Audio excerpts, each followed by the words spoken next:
Hello everyone, मैं Rajiv sir स्वागत करता हूं आपके अपने यूट्यूब चैनल आर्म्स करियर में।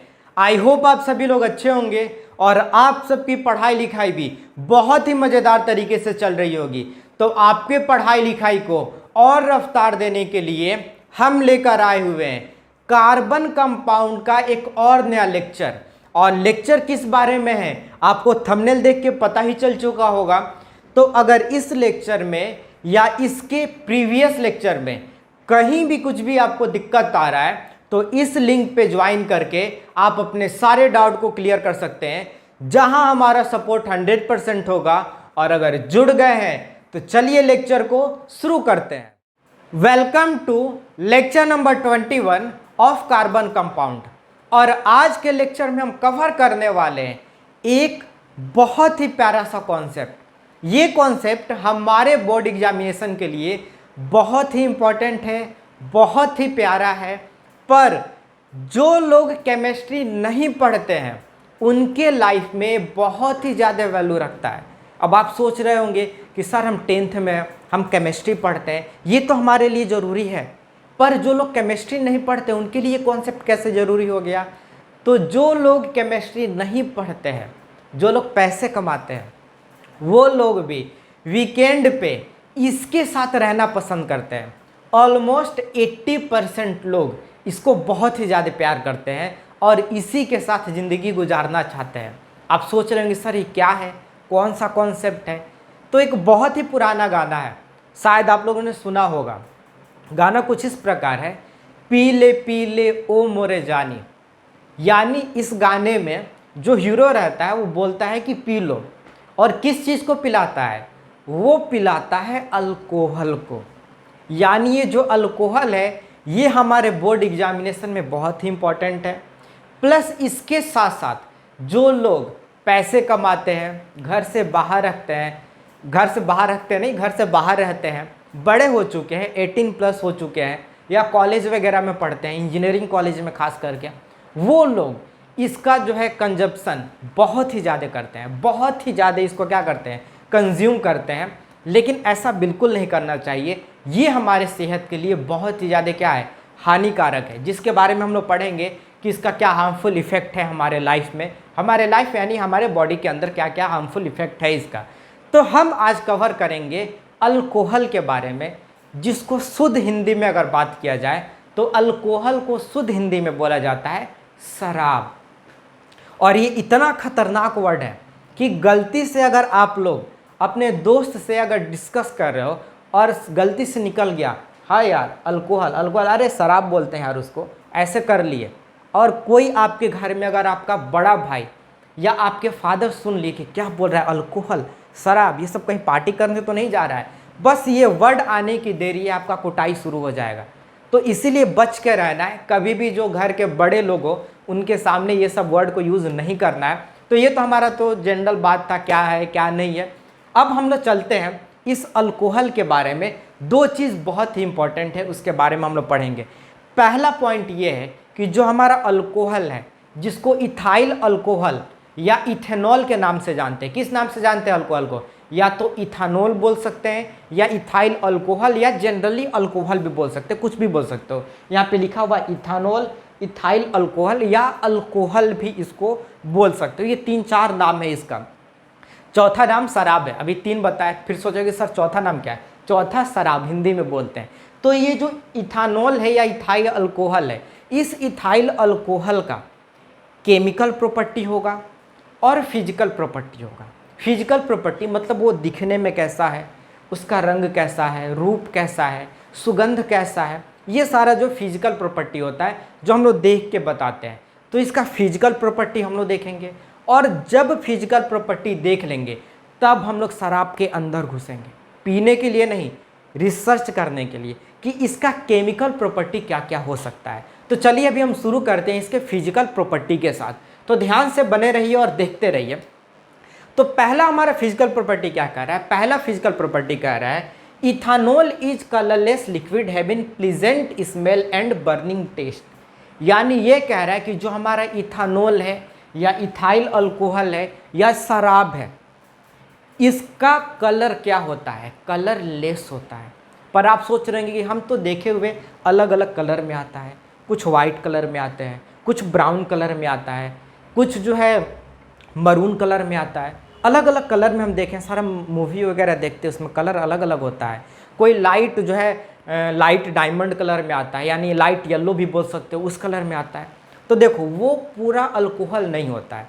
अब देखो यहाँ पे समझने की ज़रूरत है, अल्कोहल और जो हम लोग पीते हैं, जो भी हम लोग नहीं पीते हैं, सॉरी हम लोग नहीं पीते हैं, जो लोग पीते हैं, जैसे कोई भी हमारा जो है ब्रांडी हो गया, बिस्की हो गया, शैंपेन हो गया, कुछ भी हो गया, उसका कलर अलग अलग आता है। तो देखो वो फ्रूट जूस होता है, क्या होता है, फ्रूट जूस होता है, और उस फ्रूट जूस में इस अल्कोहल को मिलाया जाता है। पूरा कंप्लीटली 100% नहीं होता है।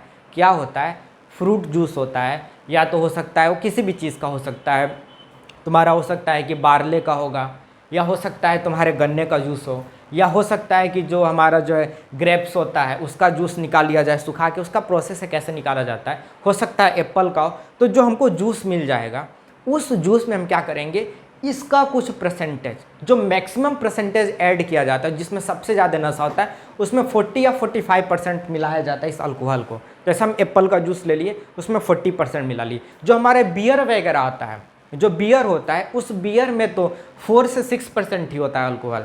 ये जो अल्कोहल है बियर में 4 से 6% होता है, इससे ज़्यादा नहीं होता है। तो इसका कुछ परसेंटेज हम डिफरेंट जूस में मिलाते हैं और फिर क्या करते हैं, एक जो है ड्रिंक बनाते हैं जिसको अल्कोहलिक ड्रिंक बोलते हैं। तो उस अल्कोहलिक ड्रिंक को माइंड में लेकर मत चलना, हम अल्कोहल के बारे में बता रहे हैं जो कि मिक्स किया जाता है, जिसकी वजह से नशा होता है। तो अगर अल्कोहल कहीं पर भी देखोगे तो इसका कलर कलरलेस होता है, यानी इसमें कोई कलर नहीं होगा।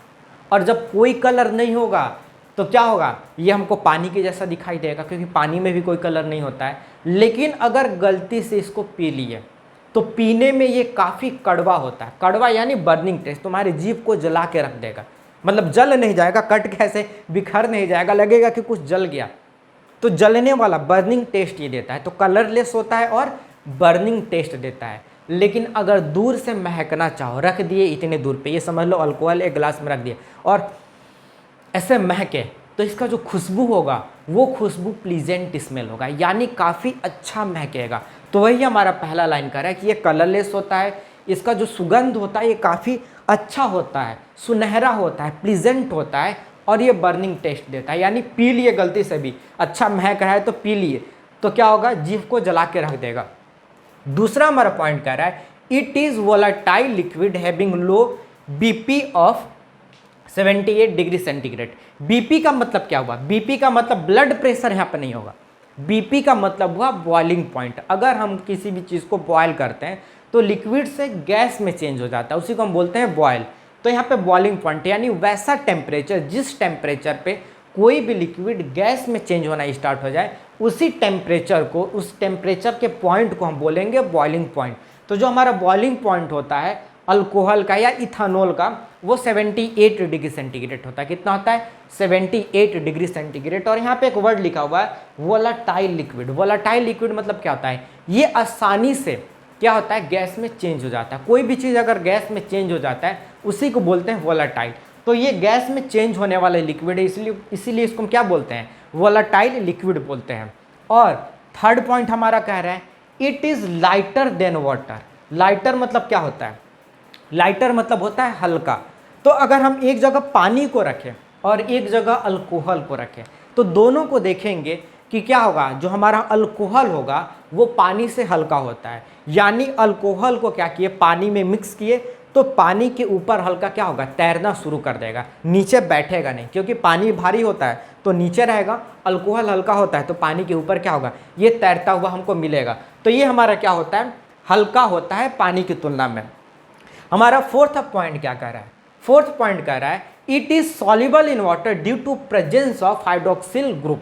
हाइड्रोक्सिल ग्रुप क्या होता है, कहीं भी अल्कोहल देखो, अगर इथानॉल का अगर तुम लोग देखे होगे, अगर हम पूछे कि इथानॉल का जो है क्या होगा मॉलिक्यूलर फॉर्मूला, तो क्या होगा C2H5OH होता है कि नहीं होता है, अल्कोहल में सबको पढ़ाए हुए हैं, नेमिंग ऑफ अल्कोहल में, ये हमारा इथानॉल है। अब देखो यहाँ पे OH है कि नहीं है, इसी OH को हम क्या बोलते हैं, हाइड्रोक्सिल ग्रुप।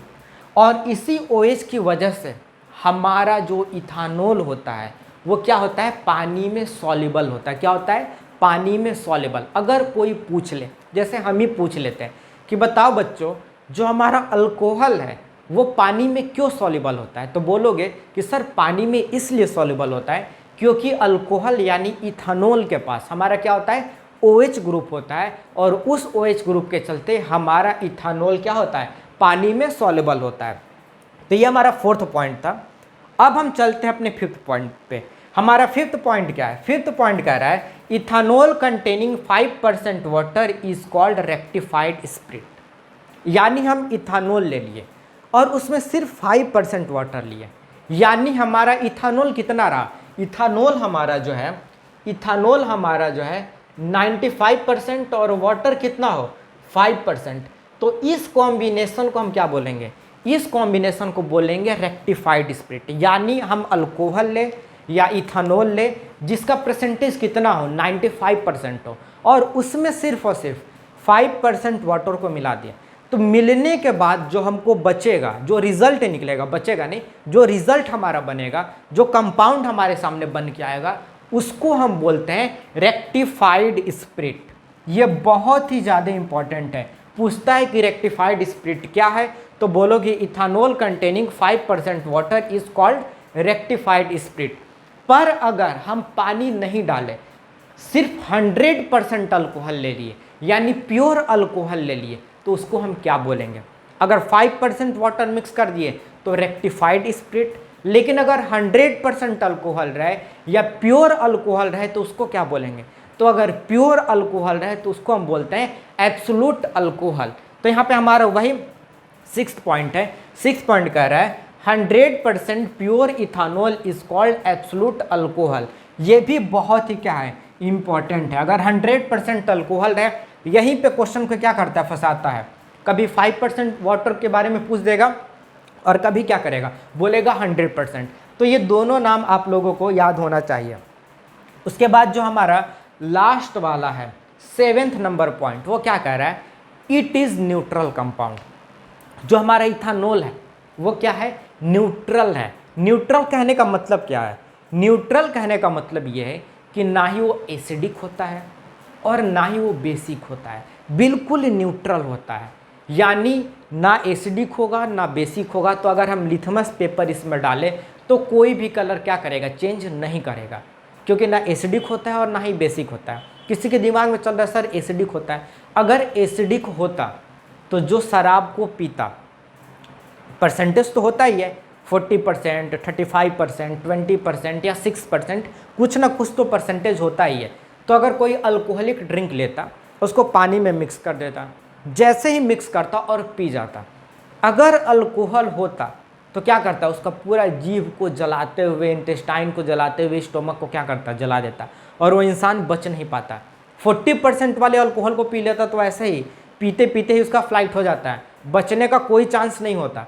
तो ये ना एसिडिक होता है ना ही बेसिक होता है, तो होता है न्यूट्रल। लेकिन आप लोगों को इसको कंज्यूम नहीं करना है, बिल्कुल, बहुत ही ज़्यादा हार्मफुल होता है हमारे हेल्थ के लिए।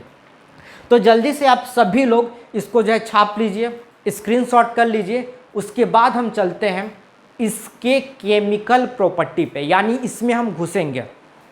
तो आप सभी लोग इसको नोट कर लिए होंगे। तो अब हम बढ़ते हैं अपने इथानोल के केमिकल प्रॉपर्टी की तरफ। तो घुसेंगे इथानोल में और देखेंगे कि क्या क्या केमिकल प्रॉपर्टी होता है। तो चलिए देखते हैं। तो अगर हम बात करें इथानोल के केमिकल प्रॉपर्टी की, तो इसकी शुरुआत होती है इथानोल के फॉर्मेशन से।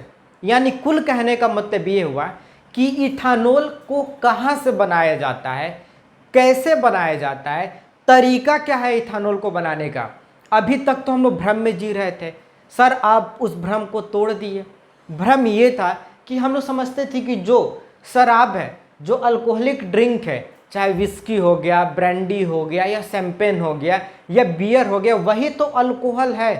लेकिन अभी आप बता रहे हैं कि नहीं, वो अल्कोहल नहीं होता है, उसमें अल्कोहल को मिक्स किया जाता है। यानी कोई भी फ्रूट का जूस ले ले, ग्रेप्स का ले ले या एप्पल का ले ले, उसमें हम लोग क्या करते हैं, अल्कोहल को मिक्स करते हैं। तो जूस और अल्कोहल के मिक्सचर को हम बोलते हैं शैंपेन या ब्रांडी या विस्की या रम, जो भी नाम से आता है। हम तक अभी तक तो हम लोग यही सोचते आ रहे हैं कि अल्कोहल अगर हमको लाना होगा उसी में से निकाल लेंगे, वही तो अल्कोहल है, लेकिन ये तो है नहीं। तो आखिर में ये जो अल्कोहल है, ये अल्कोहल कैसे मिलेगा, कहाँ से मिलेगा और तरीका क्या है? तो सबसे पहले एक वर्ड पे ध्यान देना, वो वर्ड है मोलेसिस। इसके बारे में आएंगे हम लोग यहाँ पे, व्हाइट बोर्ड पे आएंगे, लेकिन उसके पहले आप लोग समझिए कि मोलेसिस क्या होता है। जब भी चीनी को बनाया जाता है यानी शुगर को बनाया जाता है, तो सबसे पहले जो शुगर केन का प्लांट होता है, जो गन्ने का प्लांट होता है, जो गन्ना होता है, उसको हम तोड़ते हैं और उसका जूस निकालते हैं। फिर उसको अलग अलग गरम वरम करके और जो भी तरीका है उससे हम चीनी को निकालते हैं। तो जब चीनी बन रहा होता है तो उस चीनी के बनने के दौरान जो गन्ने का जूस होता है, उस गन्ने के जूस में से एक मोटा यानी थिक ब्राउन कलर का लिक्विड अलग किया जाता है। यानी गन्ने का जूस है, उसको गर्म करेंगे, और भी तरीका है, हमको वैसे पता नहीं होता कि कैसे चीनी को बनाया जाता है, वो मशीन में बनता है। तो फिलहाल इतना ही समझ लो कि जब चीनी को बनाया जाता है, क्योंकि गन्ने का जूस से ही तो चीनी बनता है, तो जब उसको गर्म किया जाता है तो उसके गर्म करने के दौरान क्या होता है, उसमें से, उस जूस में से, गन्ने के जूस में से क्या होता है, एक थिक ब्राउन कलर का सब्सटेंस को अलग करते हैं, या लिक्विड भी बोल सकते हैं, उसको हम लोग अलग करते हैं। तो उसी थिक ब्राउन लिक्विड या सब्सटेंस को हम बोलते हैं मोलेसिस। क्या बोलते हैं? मोलेसिस। और इस मोलेसिस में हमारा शुगर अभी भी 30% शुगर इस मोलेसिस में रह जाता है। यानी जब उसको क्रिस्टलाइजेशन किया जाता है, शुगर केन जूस को, चीनी को बनाया जाता है और मोलेसिस को अलग किया जाता है, जो गंदगी होता है, जो थिक ब्राउन कलर का, जो है थिक डार्क ब्राउन कलर का मोलेसिस होता है, जो गंदगी होता है, उसको अलग करते हैं। तो उस गंदगी में हमारा जो है 30% यानी 30% शुगर उसमें जो छुपा रहता है, उसको अलग करके फेंक दिया जाता है। लेकिन जो अल्कोहल बनाने वाली कंपनी है वो क्या करती है, उसी मोलेसिस को लेती है, क्योंकि शुगर लेगी, फिर शुगर केन का जूस निकालेगी, लंबा प्रोसेस होगा और कॉस्ट भी बढ़ जाएगा। तो सिंपल क्या करती है, उस मोलेसिस को ले लेती है, और उस मोलेसिस को लेने के बाद क्या करती है, फर्मेंटेशन करती है। क्या करती है? फर्मेंटेशन। यहाँ पे लिखा हुआ है फर्मेंटेशन। फर्मेंटेशन क्या होता है? फर्मेंटेशन एक प्रोसेस है जिसमें क्या किया जाएगा, मोलेसिस हमारे सामने आ गया, उस मोलेसिस में हम क्या करेंगे, इंजाइम को डालेंगे, और जैसे ही इंजाइम को डालेंगे उसके अंदर जो शुगर प्रेजेंट होगा वो क्या हो जाएगा, ब्रेक डाउन होना स्टार्ट हो जाएगा, यानी टूटना शुरू हो जाएगा, और वहाँ से हमको क्या होगा, एक कंपाउंड मिलेगा। उस कंपाउंड का नाम है इथानॉल। तो वही यहाँ पे लिखा हुआ है, लिखा ये है, ethanol is produced by the fermentation break down by enzyme of the cane sugar present in molasses. यानी मोलेसिस के अंदर जो भी शुगर प्रेजेंट होता है उसमें फर्मेंटेशन कराते हैं, यानी इंजाइम को डाल के उसको तोड़ते हैं, और जैसे तोड़ेंगे हमको क्या होगा, इथानॉल मिलेगा। और कोई पूछ ले मोलेसिस क्या होता है, तो मोलेसिस क्या कहोगे, after the crystallisation of sugar from sugar cane juice a thick dark brown liquid called molasses is left behind. और इस मोलेसिस में 30% शुगर होता है। यानी जब चीनी को बनाया जाता है मशीन में डाल के, तो वहाँ से गंदगी यानी कचरा निकलता है, उसी कचरा को मोलेसिस बोलते हैं। और वो मोलेसिस क्या होता है, थिक डार्क ब्राउन कलर का होता है। थिक यानी मोटा, और डार्क ब्राउन मतलब गाढ़ा भूरे कलर का होता है। और इस मोलेसिस में क्या होता है, 30% शुगर होता है। उसको उठा के हम क्या करेंगे, तोड़ेंगे फर्मेंटेशन करके, और हमको क्या होगा, इथानॉल मिल जाएगा। तो यहाँ पे तो आपको बात समझ में आ गई होगी। अब एक और चीज़ हम आपको बता रहे हैं, अगर कहीं भी इथानॉल लिखा रहे तो इथानॉल को दो तरीके से लिख सकते हैं। क्या है, अगर इथानॉल है तो इसका अगर फॉर्मूला लिखना है तो दो तरीका से लिख सकते हैं। एक क्या, CH3CH2OH, ऐसे भी लिख सकते हो, या इसको और शॉर्ट कर सकते हो। शॉर्ट कैसे करोगे, कितना कार्बन है, 2 कार्बन है, तो क्या करोगे, C2, और हाइड्रोजन कितना है, 3 और 2 5, यानी H कितना है, 5 है, और लास्ट में क्या लगा हुआ है, OH लगा हुआ है, तो हम कर देंगे OH। और ये मत कर देना कि इस H को हम निकाल के यहाँ पे कर देना, और ऐसे करके कोई धुरंधर बच्चा हो जो अपने आप को बहुत तेज समझता हो ऐसे करके कर देना, नहीं, ऐसे बिल्कुल नहीं करना। C5 ही होगा, क्या होगा, C5 और OH होगा। तो ये दो तरीका है इथानॉल को लिखने का। ये थोड़ा सा हमारा लॉन्ग तरीका है, ये थोड़ा सा क्या है, शॉर्ट तरीका है। याद रखना अभी जो केमिकल प्रॉपर्टी पढ़ाएंगे, केमिकल प्रॉपर्टी में टोटल 5 रिएक्शन पढ़ना है। उन पांचों रिएक्शन में या तो कभी हम इसको यूज़ कर लेंगे या तो कभी क्या करेंगे, इसको यूज़ करेंगे। तो जल्दी से आप लोग इसको स्क्रीनशॉट कर लीजिए, उसके बाद हम रिएक्शन की तरफ बढ़ते हैं। जल्दी से स्क्रीनशॉट करिए, उसके बाद हम रिएक्शन की तरफ बढ़ते हैं।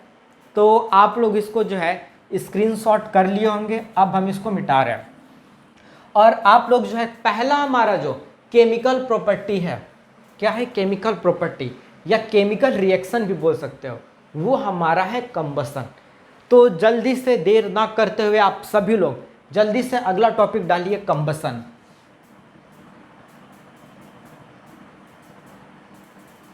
कंबसन, कंबसन का मतलब क्या होता है? कंबसन का मतलब होता है बर्निंग, किसी भी चीज को जला देना।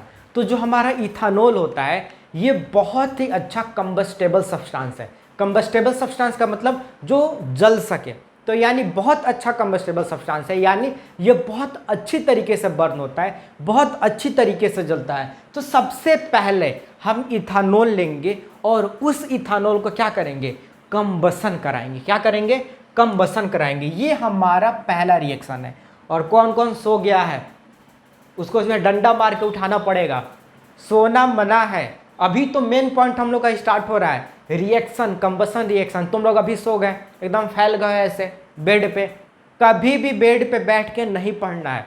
पढ़ने के लिए क्या, टेबल और चेयर पे बैठ के पढ़ना है ताकि नींद ना आ सके, समझे। वैसे बहुत ही अच्छा हम पढ़ा रहे हैं, नींद तो आएगा ही नहीं। अब एक बोल रहा है कि सर अपने मुंह में मिट्ठू बन रहा है। कोई नहीं, तुम लोग तारीफ नहीं करते हो यार, कमेंट करके थोड़ा सा तारीफ किया करो, तब तो थोड़ा सा मोटिवेशन और बढ़ेगा। मेरा नहीं, तुम लोगों का। मेरा तो ऐसे मोटिवेशन बढ़ा हुआ है, तभी तो पढ़ा रहा है। पता नहीं सामने कौन देख रहा है कौन नहीं देख रहा है। तुम लोग का भी मोटिवेशन बढ़ेगा जब कमेंट करोगे। नींद जब भी आए एक कमेंट कर दो, नींद खुल जाएगा। करके देखना, ट्राई करके। तो चलो देखते हैं सबसे पहले कंबसन। तो क्या लेंगे हम, इथानॉल लेंगे, C2H5OH। ये हमारा इथानॉल हो गया, इथानॉल हो गया। अब इसको हम क्या करेंगे, जलाएंगे, बेचारों को जला देंगे अभी तुरंत। और जलाने के लिए हमको क्या लेना पड़ेगा, जलाने के लिए हमको ऑक्सीजन लेना पड़ेगा, ऑक्सीजन। अब यहाँ पे हम इस रिएक्शन को बैलेंस करते हुए चलते हैं। हमारे बुक में यहाँ पे 3 दिया हुआ है, बैलेंस है, कुछ नहीं। बैलेंस का जो है कॉन्सेप्ट आप लोग को पढ़ाए हुए हैं, केमिकल रिएक्शन में जाके देख लीजिएगा कैसे बैलेंस किया हुआ है। यहाँ पे उस चीज़ को फिर से नहीं बताएंगे। तो ऑक्सीजन ले लिए और इथानॉल को ले लिए। जैसे ही हम कंबसन कराएंगे तो हमको क्या मिलेगा, कंबसन कराने पे कार्बन डाइऑक्साइड और वाटर मिलेगा। तो यहाँ पे हम लिखेंगे 2CO2, यानी कार्बन डाइऑक्साइड, ये बैलेंस किए इसलिए 2 लिख दिया है, कार्बन डाइऑक्साइड। उसके बाद 3H2O मिलेगा, यानी हमको वाटर मिलेगा। जनरली कार्बन डाइऑक्साइड और वाटर, ये 2 3 जो है और यहाँ पे 3 जो है, ये बैलेंस करने के लिए लगा हुआ है, ये कुछ है नहीं, सिर्फ बैलेंस करने के लिए लगा हुआ है। बैलेंसिंग का कॉन्सेप्ट बताए हुए आप लोगों को, हाथ पे काउंट किया जाता है, एकदम आसान तरीका में बताए हुए। लिंक हम नीचे दे देंगे, कैसे बैलेंसिंग करना सिखाए हुए, बहुत अच्छे से, बहुत सारे कंपाउंड को लेकर बैलेंस करना सिखाए हुए। तो कार्बन डाइऑक्साइड और वाटर मिल जाएगा। इसके बाद हमको मिलेगा हीट, हीट, और हीट के साथ क्या मिलेगा, लाइट। यहाँ पे हम हीट लिख दे रहे हैं ऊपर लिखने के बजाय, हीट और लाइट। आप लोग इस रिएक्शन को एक लाइन में लिखिएगा।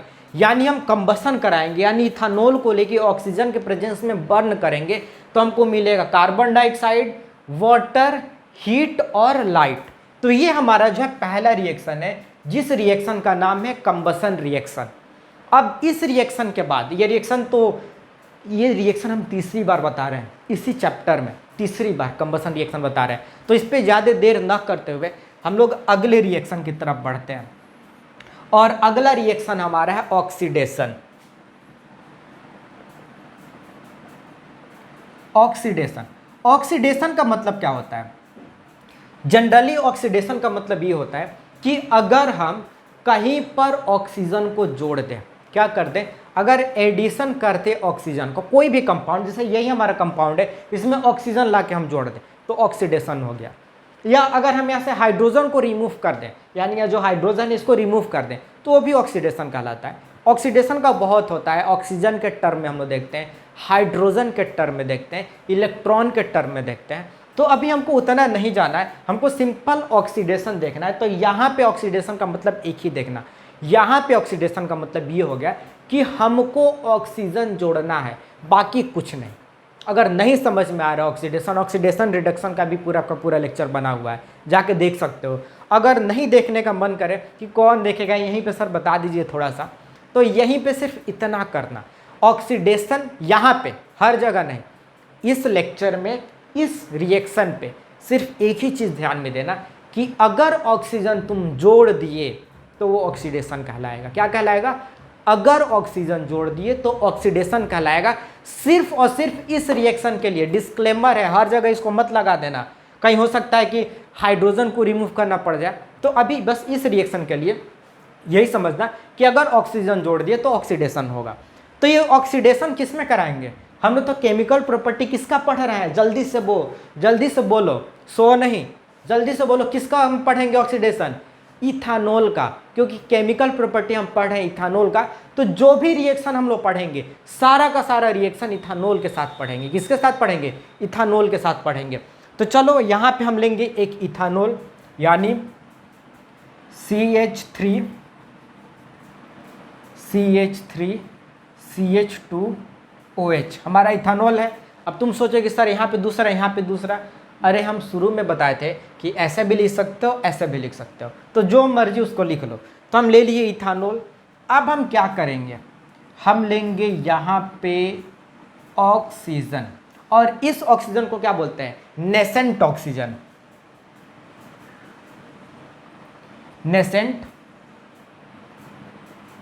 नेसेंट ऑक्सीजन बोला जाता है। नेसेंट ऑक्सीजन क्यों बोला जाता है? नेसेंट ऑक्सीजन इसलिए बोला जाता है क्योंकि इसमें ऑक्सीडेशन कराने के लिए, जैसे मान लो आप लोग के घर में सभी लोग LIC करवाते होंगे, जो जीवन बीमा होता है। तो LIC क्या डायरेक्ट कंपनी आके कर देती है? नहीं। LIC करवाने के लिए LIC जो कंपनी है और जो पर्सन है, उसके बीच में एक लिंक होता है। वो लिंक होता है एजेंट। वही एजेंट आपका पैसा लेगा, LIC करेगा, ले जाके कंपनी को देगा और सब चीज़ आपको बताएगा कि ये चीज़ है।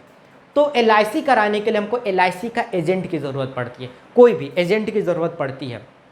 अगर आपको घर भी देखना हो तो रियल इस्टेट बना हुआ है, मतलब घर बना हुआ है, अब घर में आपको जाना है, आपको पता नहीं कि इस एरिया में क्या रूम है, तो आपको एक एजेंट की ज़रूरत पड़ती है, जिसको ब्रोकर भी बोला जाता है। वो एजेंट आपको रूम ले जाकर दिखाता है, आपको शिफ्ट कराता है। तो एजेंट की ज़रूरत पड़ती है, रूम लेना हो या LIC कराना। वैसे ऑक्सीडेशन कराने के लिए एजेंट की ज़रूरत पड़ती है, जिसको बोलते हैं ऑक्सीडाइजिंग एजेंट। क्या बोलते हैं? Oxidising agent.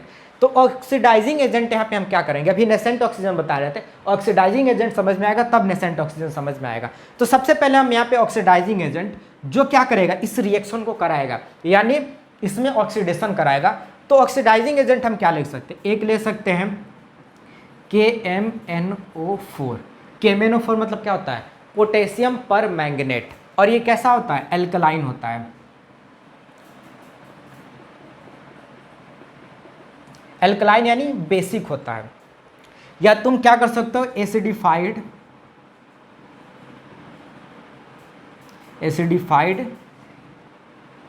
K2Cr2O7 यानी पोटेशियम डाइक्रोमेट। ये एसिडिक होगा। इन दोनों में से कोई एक लेना है, या तो KMNO4 ले लेना है जो एल्कलाइन होता है, या acidified K2Cr2O7 potassium dichromate, potassium permanganate, potassium dichromate, इनमें से कोई एक लेना है। और उसके बाद हम क्या करेंगे? हीट देंगे।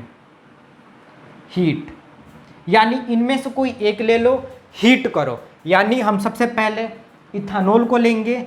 इस इथानॉल में हम क्या करेंगे?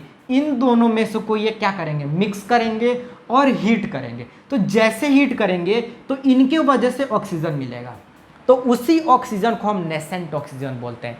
यानी ऑक्सीडाइजिंग एजेंट से जो ऑक्सीजन हमको मिलता है, अगर कोई पूछ ले कि नेसेंट ऑक्सीजन क्या होता है, तो ऑक्सीडाइजिंग एजेंट से जो ऑक्सीजन मिलता है उसी ऑक्सीजन को हम नेसेंट ऑक्सीजन बोलते हैं। हम यहाँ पे ऑक्सीजन लेंगे नहीं, ये रिएक्शन है तो इसलिए हम यहाँ पे दिखा दिए हैं। वैसे ऑक्सीजन लिया नहीं जाता। क्या किया जाता है? आप इथानॉल को लो, इथानॉल में क्या करो? या तो पोटेशियम परमैंगनेट को डाल दो, या पोटेशियम डाइक्रोमेट को डाल दो और हीट करो। जैसे हीट करोगे तो पोटेशियम परमैंगनेट या पोटेशियम डाइक्रोमेट वो ऑक्सीजन देगा, और ऑक्सीजन देगा तो वो ऑक्सीजन क्या होगा, इसमें आके जुट जाएगा। बात समझ में आई कि नहीं समझ में आया? समझ लो ये हमारे पास एक जो टेस्ट ट्यूब है, इस टेस्ट ट्यूब में क्या किया, हम इथानॉल को डाल दिए, और इथानॉल डालने के बाद कोई भी एक, या तो पोटेशियम परमैंगनेट या पोटेशियम डाइक्रोमेट, दोनों में से कोई एक हम इसमें क्या किया, डाल दिए।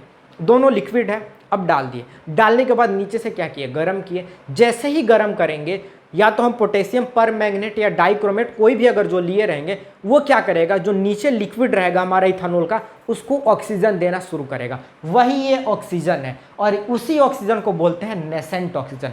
देखिए आप लोग को दिखाई दे रहा है कि नहीं, सारा चीज दिखाई दे रहा है। तो उसी ऑक्सीजन को बोलते हैं नेसेंट ऑक्सीजन।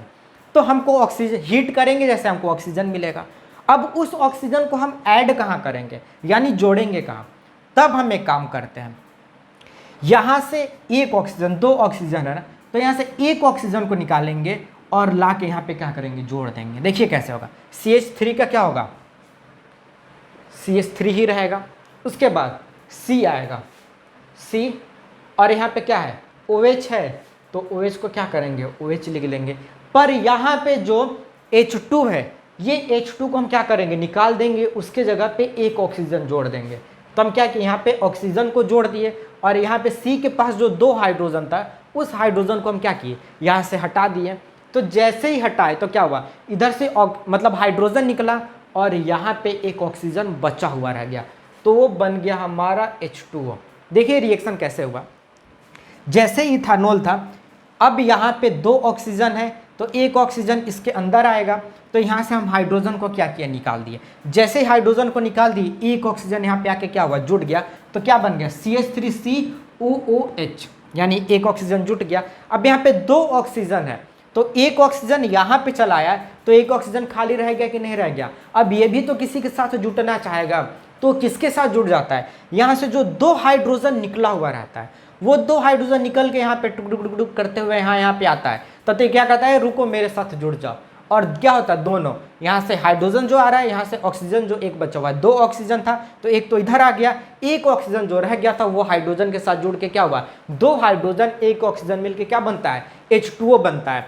तो ये हमारा ऑक्सीडेशन रिएक्शन है, और यहाँ पे जो प्रोडक्ट हमारा बना है, आप लोग बताइए, COOH क्या होता है, इथेनोइक एसिड, यानी एक कार्बन है और यहाँ पे एक कार्बन है, OOH है, तो इसको बोलेंगे इथेनोइक एसिड। ये कार्बोजेलिक एसिड है। अगर COOH कहीं भी रहा तो उसको बोला जाता है कार्बोजेलिक एसिड।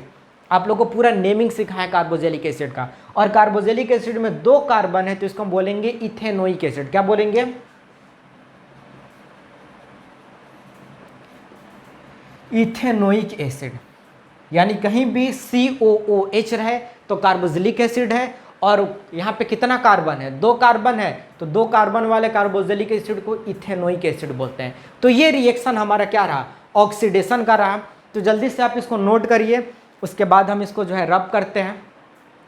ऑक्सीडेशन के बाद रिएक्शन समझ में आया कि नहीं समझ में आया, थोड़ा सा पीछे करके आप लोग देख लीजिए, रिएक्शन आपको समझ में आ जाएगा।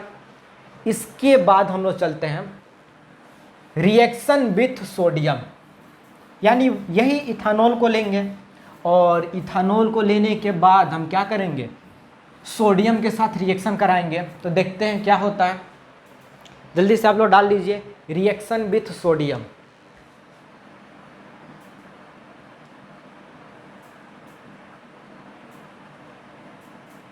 सोडियम, ये हमारा थर्ड रिएक्शन है। समझ में आ रहा है कि नहीं समझ में आ रहा है, आप लोगों को पता भी नहीं चलता है कि आप लोगों को समझ में आ रहा है कि नहीं आ रहा है, ऐसे ही पढ़ाए जा रहे हैं, पढ़ाए जा रहा है, बच्चा वैसे सोए जा रहा है, सोए जा रहा है। दोनों में से किसी को कोई मतलब नहीं है। मतलब तो है, हमको तो मतलब है पढ़ाने से कि हाँ तुम लोग को अच्छे से पढ़ाई समझ में आए, तुम लोग को मतलब नहीं है पढ़ने से, सोए जा रहे हो, पेपर आने वाला है। कमेंट करो जिससे पता चले कि तुम लोग पढ़ रहे हो और कॉन्सेप्ट समझ में आ रहा है। तो देखो रिएक्शन विथ सोडियम, यानी सोडियम के साथ हम क्या करेंगे, रिएक्शन कराएंगे। तो देखो यहाँ पे हम क्या करेंगे, हम लेंगे 2C2H5OH, या इसको ऐसे लिखते हैं,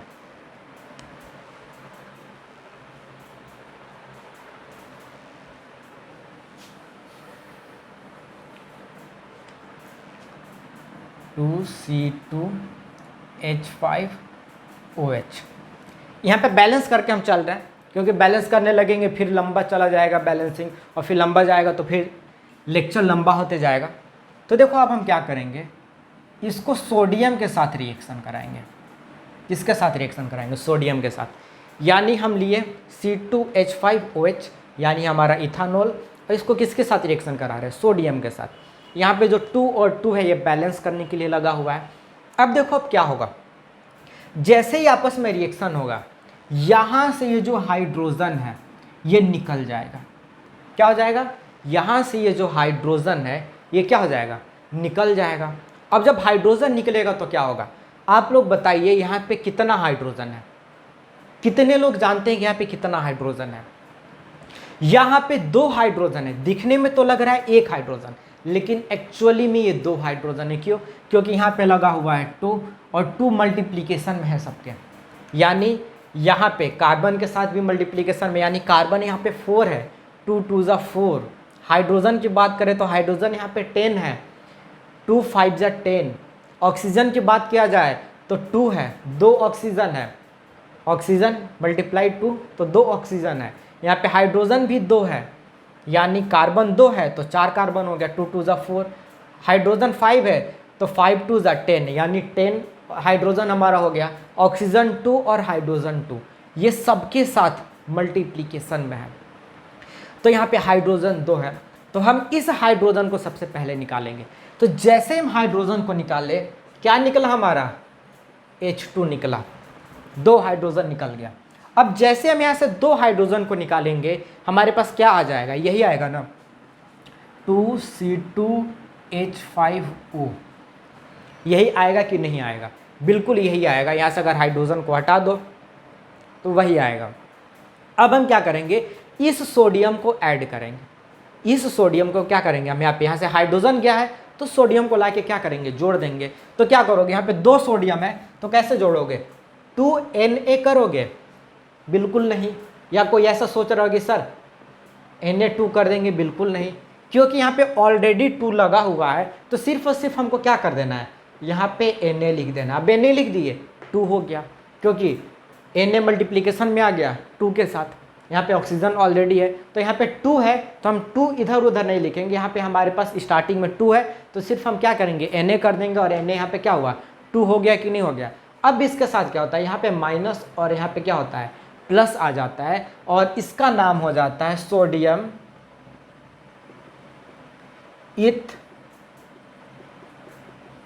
इथ ऑक्साइड। यानी जैसे ही हम क्या करेंगे, सोडियम के साथ रिएक्शन कराएंगे इथानॉल में, क्या हो जाएगा? सोडियम आके क्या होगा? यहाँ से हाइड्रोजन निकलेगा, सोडियम आके जुटेगा और हमारा बन जाएगा सोडियम इथॉक्साइड। क्या बनेगा? Sodium ethoxide. और ये बहुत इंपॉर्टेंट है, पूछता है कभी कभी कि इसका हमको कैसे पता चलेगा कि जो हमारे सामने जो ऑर्गेनिक कंपाउंड दिया हुआ है अल्कोहल है। लास्ट में बताएंगे, यही वाले रिएक्शन को हम बताएंगे। तो ये हमारा सोडियम मेटल रिएक्शन हो गया। इसके बाद हम चलते हैं एक बहुत ही इंपॉर्टेंट रिएक्शन पे, जिसका नाम है डिहाइड्रेशन। डिहाइड्रेशन मतलब क्या होता है? कहीं से भी वाटर को अगर हम निकाल दिए, उसी को बोला जाता है डिहाइड्रेशन। जैसे हम यहाँ पे पढ़ा रहे हैं, बहुत ज़्यादा क्या हो रहा है, मेरे बॉडी से वाटर लॉस हो रहा है गर्मी की वजह से, बोलने की वजह से, तो मेरा बॉडी धीरे धीरे क्या हो रहा है? डिहाइड्रेटेड हो रहा है। फिर जब हम पानी पी लेंगे तो हमारा बॉडी हाइड्रेटेड हो जाएगा। हाइड्रेटेड मतलब एडिशन ऑफ वाटर, और डिहाइड्रेटेड या डिहाइड्रेशन मतलब रिमूवल ऑफ वाटर। देखते हो गर्मी के दिन में जो असेंबली होता है, जो प्रेयर होता है, लड़की सब गिर जाती है चक्कर आके। और एक चीज़ ध्यान देना, लड़की सब भी गिरती है, कोई लड़का नहीं गिरता है। और देखा जाए तो सब लोग बोलते हैं क्या हो गया इसको? अगर पूछोगे सर से, सर क्या हुआ इसको, तो बोलेंगे अरे डिहाइड्रेशन हो गया था। फिर उसको पानी वानी ग्लूकोज वगैरह पिलाया जाता है, यानी उसके शरीर से पानी लॉस हुआ, धूप लगा, पानी लॉस हुआ, बेचारी को चक्कर आ गया, गिर गया। अब पता नहीं रियलिटी में होता है कि अटेंशन पाने के लिए कि गिर गए तो बच्चे सब देखेंगे, हाईलाइटेड होंगे, इसलिए होता, पता नहीं। जो भी, अभी तक तो हम बच्चे को गिरते हुए नहीं देखे, जितने भी गिरती है सब लड़की गिरती है। तो डिहाइड्रेशन देखेंगे, यानी हम क्या करेंगे? वाटर को रिमूव करेंगे। कहाँ से? इसी इथानॉल से। तो अगला हमारा रिएक्शन है डिहाइड्रेशन।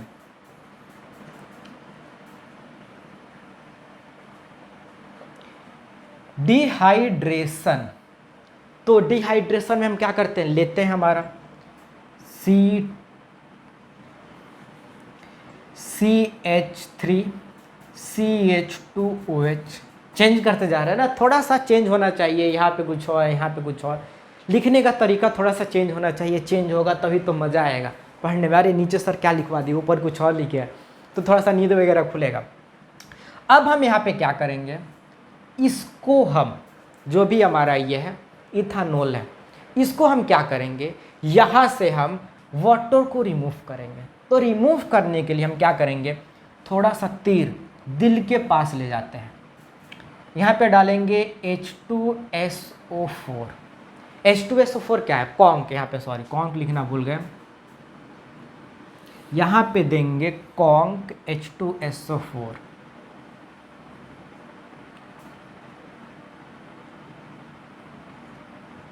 यानी H2SO4 का मतलब होता है सल्फ्यूरिक एसिड, यानी कंसंट्रेटेड सल्फ्यूरिक एसिड उठा के इसमें क्या करेंगे, आप डाल देंगे, क्या डालेंगे, कंसंट्रेटेड सल्फ्यूरिक एसिड। और यहां पे डालने के बाद हम क्या करेंगे, हीट कर देंगे। और हीट कितना करेंगे, 170 डिग्री सेंटीग्रेड। दो चीज़ करेंगे, कंसंट्रेटेड H2SO4 डालेंगे और डालने के बाद हम टेम्परेचर कहाँ तक पहुँचा देंगे, 170 डिग्री सेंटीग्रेड।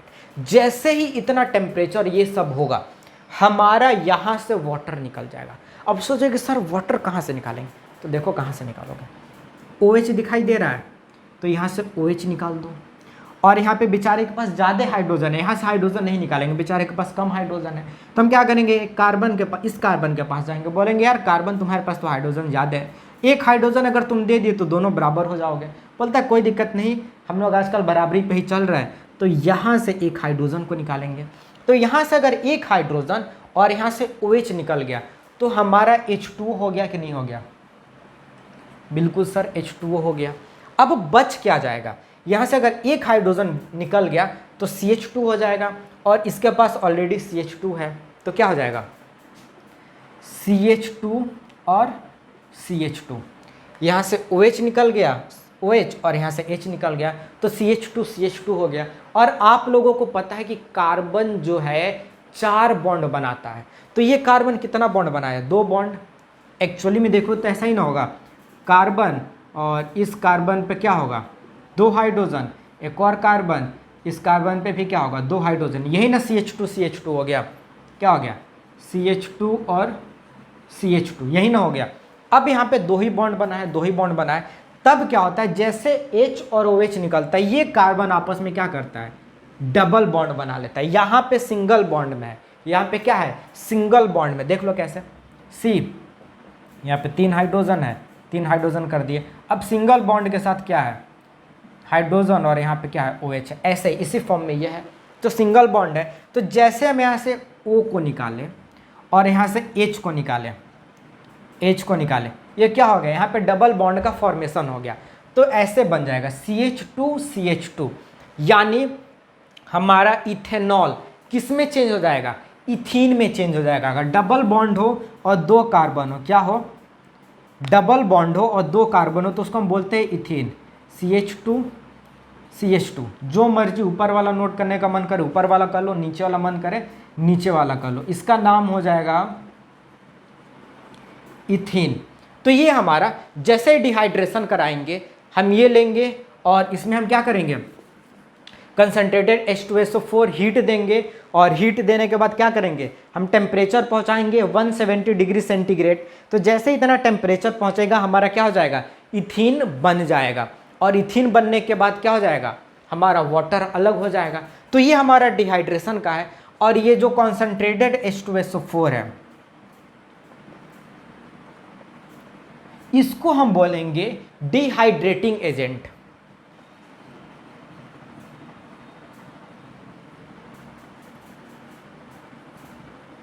डिहाइड्रेटिंग एजेंट, जैसे ऑक्सीडाइजिंग एजेंट था जो ऑक्सीडेशन करा रहा था, तो यहाँ पे डिहाइड्रेशन कराने के लिए हम क्या डालें, H2SO4 को डालें तो हमारा जो H2SO4 है ये डिहाइड्रेटिंग एजेंट है जिसको सल्फ्यूरिक एसिड बोलते हैं। H2SO4 को क्या बोलते हैं? सल्फ्यूरिक एसिड बोलते हैं। तो जल्दी से आप लोग इसको नोट कर लीजिए, स्क्रीनशॉट ले लीजिए। इसके बाद हमारा जो है लास्ट यानी लास्ट रिएक्शन बचा हुआ है, तो इसको हम जो है इरेज करते हैं। और लास्ट रिएक्शन क्या है? लास्ट हमारा रिएक्शन है एस्टर का। किसका? एस्टर। तो फिफ्थ रिएक्शन जल्दी से आप लोग सभी लोग डालिए, एस्टर। तो हमारा जो फिफ्थ टॉपिक है या फिफ्थ रिएक्शन है वो क्या है? एस्टर। जल्दी से सभी लोग डाल लिए होंगे। और अगर एस्टर डाल लिए होंगे तो सभी लोग बताइए कि एस्टर बनता कैसे है। जल्दी से, आप लोग पढ़े होंगे, अगर थोड़ा सा भी सीरियस होंगे अपने बोर्ड एग्जामिनेशन के लिए या अपने लाइफ के लिए, तो एस्टर के बारे में पढ़े होंगे। मानते हैं कि 100% नहीं समझ में आया होगा, लेकिन वहाँ पे 2-4 वर्ड तो ज़रूर समझ में आया होगा कि कैसे बन रहा है। अच्छा, रिएक्शन में क्या क्या चीज़ है, इतना तो ज़रूर देखे होंगे। और नहीं देखे होंगे यानी आप सीरियस नहीं हो, और सीरियस होने की अब ज़रूरत है, क्योंकि अक्टूबर तो हमारा ऐसे ही जाने वाला है। क्योंकि बोर्ड एग्जामिनेशन के लिए अब बचेगा टाइम नहीं कुछ। अक्टूबर में क्या होने वाला है? अभी दुर्गा पूजा के बाद दिवाली और छठ है, पूरा का पूरा अक्टूबर ख़त्म। बच क्या जाएगा? नवंबर, दिसंबर और जनवरी, और फेब में तो एग्जामिनेशन है। तो आप सोचिए कि कितना आपको पढ़ना है। अब लापरवाही बिल्कुल बंद और पढ़ाई पे पूरा का पूरा ध्यान। बिल्कुल टाइम को मैनेज करके चलिए। इधर उधर दोस्तों के साथ इधर घूमना, रील्स बनाना, रील्स देखना, थोड़ा सा टाइम पास कर लेना, वेब सीरीज़ देख लेना, शॉपिंग चले जाना, ये सब अब बंद करना होगा और पढ़ाई करना होगा। सिर्फ 3 महीने बचे हैं और ये 3 महीने पढ़ लिए तो मार्क्स बहुत ही अच्छे आएंगे। क्योंकि अभी नहीं फील हो रहा है, जब रिज़ल्ट आता है और तुम्हारे दोस्त का तुमसे ज़्यादा नंबर आ जाए, या तुम्हारे रिलेटिव का, या मान लो कोई नहीं हो, तुम्हारा दोस्त बने, कोई रिलेटिव में भी कोई बच्चा नहीं हो, लेकिन जिस दिन रिजल्ट आएगा सारे रिलेटिव फ़ोन करेंगे कि कितना नंबर आया, कितना नंबर आया। उस दिन तुम भागते फिरोगे कि किसी का फ़ोन नहीं आया। अगर नंबर कम आ जाए ना तो 1 महीने तक तुम निकलने से पहले सोचोगे कि कोई पूछ नहीं ले, डर का माहौल हो जाता है। तो इसलिए अभी पढ़ लो ताकि बाद में सर उठा के जियो। कोई पूछे तो बताओ, और कोई नहीं भी पूछे तो पकड़ के बताओ कि मेरा इतना % नंबर है। सारे रिलेटिव को फ़ोन करके मैसेज करके बताओ कि मेरा इतना % आया है। ऐसा पढ़ाई करो कि भागना नहीं पड़े, पकड़ के बताना पड़े नंबर कि मेरा इतना नंबर है। और लोग भागे, लोग जलन करें कि अरे इसका ज़्यादा नंबर है, हम नहीं पूछेंगे, और तुम बताओ कि मेरा इतना है। तो पढ़ाई करना बहुत ज़रूरी है। तो बात कर रहे थे एस्टर की। जो लोग जानते हैं एस्टर कैसे बनता है कमेंट करके बताएं। वैसे डांट नहीं रहे, प्यार से समझा रहे हैं, क्योंकि समझाना भी एक टीचर का काम होता है। समझ गए, तुम्हारा लाइफ बहुत ही अच्छा हो जाएगा, आगे का सारा पढ़ाई इजी हो जाएगा। तो चलिए हम बताते हैं कि एस्टर कैसे होता है। हम तो बताएंगे ही, लेकिन आशा करते कि आप लोग भी अगले लेक्चर से जो भी आए, अगर हम पूछे तो कमेंट करके बताइए, ताकि बाद में हम देखें तो हमको लगे कि हाँ बच्चे लोग पढ़ रहे हैं। हमारे और आपके बीच में एक कमेंट का ही क्या है, वो है जरिया है, जिससे हमको पता चल पाएगा कि आप पढ़ रहे हैं कि नहीं पढ़ रहे हैं। हमको नहीं पता है कि इसके पीछे कौन देख रहा है, कितने देर देख रहा है, कितना पढ़ रहा है, आप कौन हो नहीं पता है, हम कहाँ से हैं ये भी आपको नहीं पता है। तो जो हमारे और आपके बीच में इंटरेक्शन होगा कमेंट के जरिए होगा। तो अगर हम पूछे तो आप कमेंट करके बताइए, ताकि हमको लगे कि आप लोग पढ़ रहे हैं। तो चलिए ईस्टर को देखते हैं। ईस्टर बनाने के लिए हमको 2 कंपाउंड लेने की ज़रूरत होती है, और पहला हमारा कंपाउंड होता है क्या? आप सभी को पता है कि पहला कंपाउंड क्या होगा। हमारा जो पहला कंपाउंड होगा, जो हम केमिकल प्रॉपर्टी पढ़ रहे हैं इथानॉल का, तो इथानॉल होगा। ये तो 100% आप लोग श्योर हैं। दूसरा कंपाउंड क्या होगा? दूसरा कंपाउंड हमारा होगा इथेनोइक एसिड। इथेनोइक एसिड, अभी जो इसके पहले जो रिएक्शन हम लोग देखे हैं, जो 3rd नंबर, 2nd या 3rd जो भी हो, ऑक्सीडेशन का रिएक्शन हम लोग देखे थे, तो इथानॉल में ऑक्सीडेशन करा के इथेनोइक एसिड बना रहे थे।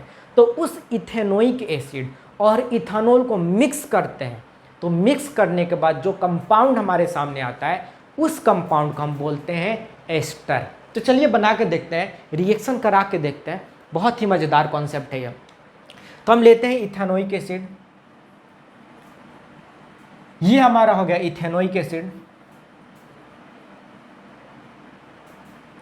Ethanoic acid. अब क्या ले लेंगे, इसके साथ ले लेंगे अल्कोहल, जिसको हम क्या बोलेंगे, इथानॉल। अब दोनों को क्या करेंगे, मिक्स करेंगे, और मिक्स करने के बाद हम इसमें थोड़ा बहुत क्या डालेंगे, कॉन्क H2SO4 यानी सल्फ्यूरिक एसिड को डाल देंगे। और जैसे ही सल्फ्यूरिक एसिड डालेंगे, आप लोगों को याद होगा डिहाइड्रेशन वाला रिएक्शन। क्या कर रहे थे डिहाइड्रेशन में, डिहाइड्रेशन में हम लोग वाटर को निकाल रहे थे, कोई भी कंपाउंड था वहाँ से हम वाटर को क्या कर रहे थे, निकाल दे रहे थे। तो वहाँ पे सल्फ्यूरिक एसिड आ रहा था, सल्फ्यूरिक एसिड वाटर को निकाल दे रहा था, यानी डिहाइड्रेशन करा दे रहा था। तो यहाँ पे भी अगर सल्फ्यूरिक एसिड है तो ये डिहाइड्रेशन करा देगा। डिहाइड्रेशन मतलब यहाँ से वाटर को निकाल देगा। तो वाटर कैसे निकलेगा, यहाँ पे दो लोग हैं, तो यहाँ पे हम क्या करेंगे, दोनों लोग से कुछ ना कुछ मांगेंगे। तो यहाँ से हम बोलेंगे, ये कहेगा कि देखो यार मेरा ये हाइड्रोजन ले लो, बोलेगा कि हम हाइड्रोजन ही देंगे, दूसरा कुछ नहीं लेंगे, देखो उसके पास OH है वो ले लो। तो इसके पास हम जाते हैं, बोलते हैं यार OH दोगे, बोलता है ले लो कोई दिक्कत नहीं, हमको OH को कोई काम भी नहीं है। तो यहाँ से हम क्या करते हैं, OH को ले लेते हैं, और यहाँ से हम क्या करते हैं, H को ले लेते हैं। तो OH और H मिलके क्या बना देगा, H2O बना देगा, प्लस H2O, यानी निकल गया। अब बच क्या गया, उधर से देखते हैं, CH3COO, H तो निकल गया, और इसमें क्या बच गया, यहाँ से OH निकल गया, तो क्या C2H5। यही हमारा जो बचा, इसी को हम बोलते हैं एस्टर। क्या बोलते हैं, एस्टर बोलते हैं। और इसका अगर पर्सनल नाम, जैसे हम सभी लोग इंसान हैं, लेकिन मेरा पर्सनल नाम क्या है, राजीव, आपका भी कुछ नाम होगा, तो वैसे ही इसके आगे बहुत सारा चीज़ आएगा। यहाँ पे हम क्या, यहाँ पे इथेनोइक एसिड लिए हैं, यहाँ पे इथानॉल को लिए हैं। तो अब यहाँ पे हम क्या करेंगे, दोनों को लिए और हमारा बन गया। तो जैसे ही बना तो उसका कुछ ना कुछ तो पर्सनल नाम होगा। जैसे ईस्टर तो उसका जो है कॉमन नेम है, इसमें बहुत सारा कंपाउंड बन सकता है, इसमें बहुत ढेर सारा कंपाउंड बनता है। ये हमारा पहला कंपाउंड है, तो ईस्टर के अंदर बहुत सारा कंपाउंड बनेगा, लेकिन इसका क्या नाम होगा, या इसके बाद वाले का क्या नाम होगा, उसके बाद वाले का क्या नाम होगा, ये तो हमको हायर क्लासेस में पढ़ना है। लेकिन इसका नाम हम आपको बता देते हैं, इसका नाम होता है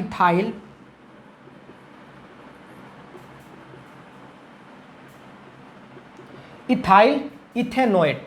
यानी ईस्टर के अंदर जो ये कंपाउंड आपको दिखाई दे CH3COO C2H5, इसका नाम होता है इथाइल इथेनोएट, और इसको जनरली एस्टर भी बोलते हैं।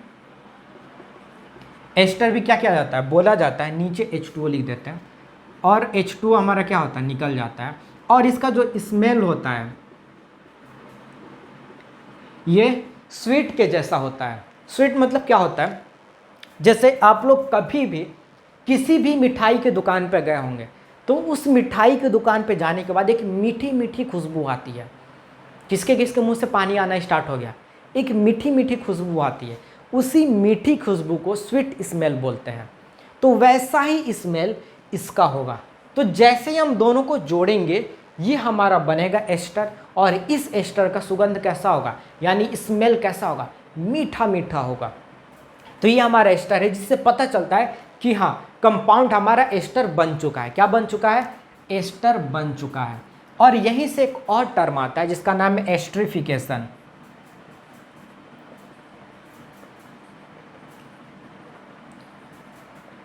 एस्ट्रिफिकेशन, एस्ट्रिफिकेशन क्या करता है, जब हमारा ये क्या है, इथेनोइक एसिड, लेकिन यहाँ पे कोई ज़रूरी नहीं कि हम इथेनोइक एसिड को ही लेंगे, हम यहाँ पे कोई भी कार्बोजेलिक एसिड ले सकते हैं, प्रोपोनोइक एसिड, ब्यूटेनोइक एसिड, कोई भी कार्बोजेलिक एसिड ले लेंगे। तो जब कार्बोजेलिक एसिड, यहाँ पे एक रिएक्शन कराना था तो हम इथेनोइक एसिड लेके दे दिए, क्योंकि हमारे बुक में भी यही है। तो यहाँ पे इथेनोइक एसिड क्या होता है, कार्बोजेलिक एसिड होता है।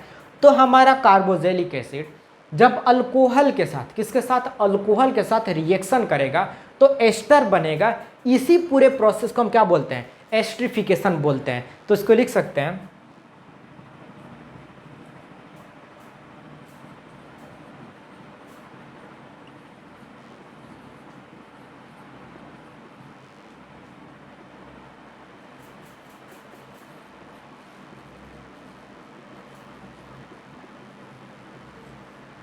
The formation of ester by the combination of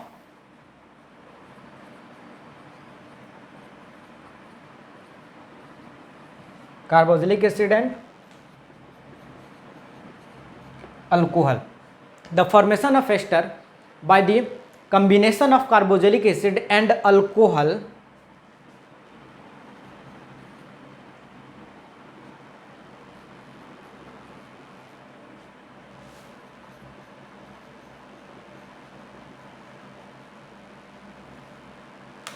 esterification. तो जल्दी से आप लोग इसको नोट कर लीजिए, जल्दी से नोट कीजिए।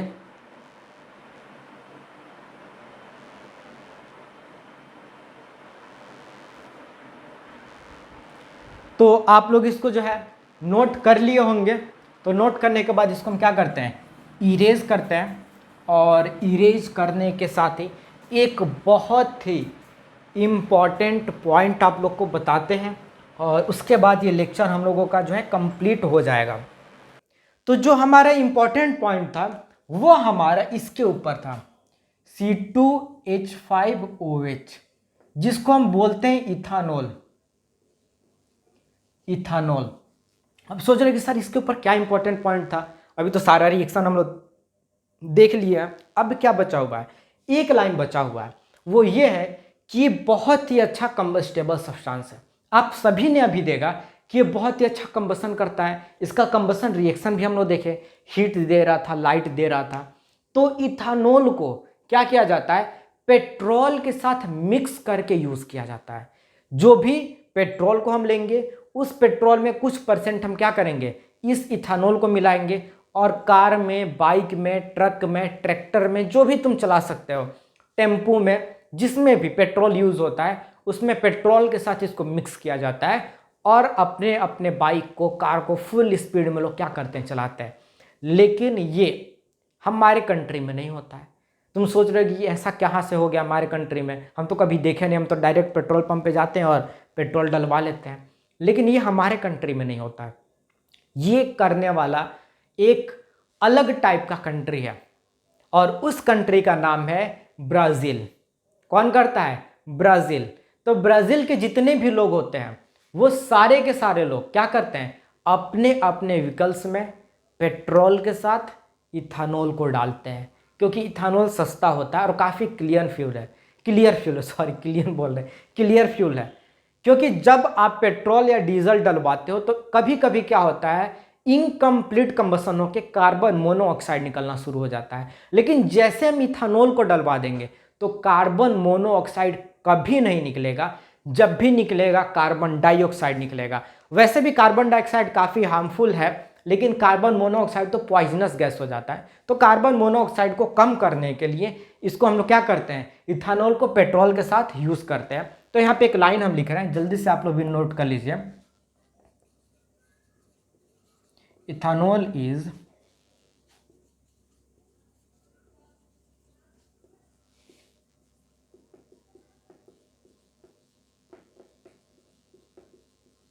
पेट्रोल, और ये काम कौन करता है, ब्राजील। ये होता है। अब यहाँ पे ये तो हमारा हो गया इथानॉल के बारे में। अब यहाँ पे 2 मिनट का और लेक्चर बचा हुआ है, वो ये है कि अगर आपसे कोई पूछ ले, ये जो इथानॉल है हमारा, ये क्या है, ऑर्गेनिक एक लिक्विड है। अगर कोई पूछ ले कि ये जो हम आपके सामने रखे हुए हैं, क्या ये अल्कोहल है, पीना नहीं है, बस बताना है, स्मेल करके बता दो, जैसे भी करके बताना है, बता दो कि क्या है, ये हमारा इथानॉल है कि नहीं है। तो आप क्या कीजिएगा, वहां पे 2 चीज होता है, 2 टेस्ट होता है, जिस टेस्ट से पता चलता है कि हमारा जो सामने रखा हुआ है, जो भी हमारा जो ऑर्गेनिक लिक्विड रखा हुआ है, ये इथानॉल है कि नहीं है, क्योंकि ये तो कलरलेस होता है। तो वहां पे हम क्या करते हैं, 2 चीज को डालते हैं। आप लोग को पहले ही बताए थे जब मेटल वाला पढ़ाए थे, सोडियम मेटल का, हम लोग क्या करेंगे, उसमें जो भी लिक्विड है उसमें हम क्या करेंगे, सोडियम को डाल देंगे। जैसे सोडियम डालेंगे, रिएक्शन अगर कॉपी में नोट किए होंगे तो देखिए वहां से हाइड्रोजन गैस निकलता है। तो जैसे ही हम इथानॉल में सोडियम को डालेंगे, हाइड्रोजन गैस निकलना शुरू करेगा, और उस हाइड्रोजन गैस को हम क्या करेंगे, एक लाइटर से जलाएंगे। कभी बैठे रहोगे, बोलोगे कि लाइटर दे दीजिए, अब जिसके जेब से लाइटर निकलेगा समझ लो कैसा इंसान होगा। कमेंट करके बताओ जल्दी से क्या वो कर रहा होगा, क्यों लाइटर को रखा होगा। समझदार को इशारा ही काफ़ी है। तो लाइटर लिए, समझ ले यहाँ पे इथानॉल है, इसमें क्या किया, सोडियम को डालोगे, उसमें से गैस निकलेगा, हाइड्रोजन गैस, और लाइटर वहाँ पे क्या करोगे, जलाओगे। तो जो गैस जब जलेगा लाइटर की वजह से, लाइटर को जब बर्न करोगे तो जब गैस जलेगा तो वहाँ से एक साउंड आएगा, पप पप, जिससे पता चल जाएगा कि ये हाइड्रोजन गैस ही है, क्योंकि जब हाइड्रोजन गैस जलता है तो पप पप की साउंड आती है। तो जैसे लाइटर जलाओगे हाइड्रोजन जो गैस होगा वो जलेगा और पप पप की साउंड देगा। तो जब ये साउंड तुम सुन लिए तो बोलोगे कि जो हमारा लिक्विड है ये क्या है, इथानॉल है। और दूसरा टेस्ट क्या होता है, दूसरा हमारा टेस्ट होता है कार्बोजेलिक एसिड टेस्ट, यानी फॉर्मेशन ऑफ एस्टर। यानी क्या करेंगे, अल्कोहल है उसमें हम क्या करेंगे, कार्बोजेलिक एसिड डालेंगे और थोड़ा सा H2SO4 डालेंगे। कुछ देर के बाद उसमें से मीठी मीठी खुशबू आने स्टार्ट हो जाएगी, जो फॉर्मेशन ऑफ एस्टर वाला था।